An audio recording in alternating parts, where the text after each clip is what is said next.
প্রয়াত পশ্চিম বাংলার প্রাক্তন মুখ্যমন্ত্রী বুদ্ধদেব ভট্টাচার্য।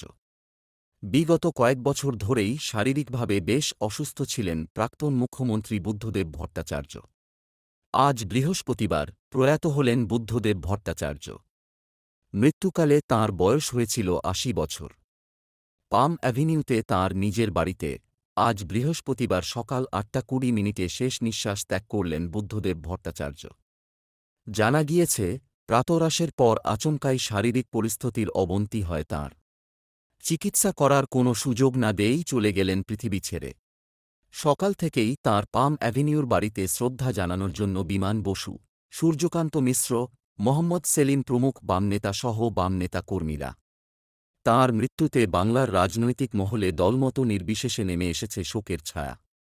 বিভিন্ন দলের রাজনৈতিক ব্যক্তিত্বরা বুদ্ধদেব ভট্টাচার্যের মৃত্যুতে শোক প্রকাশ করছেন।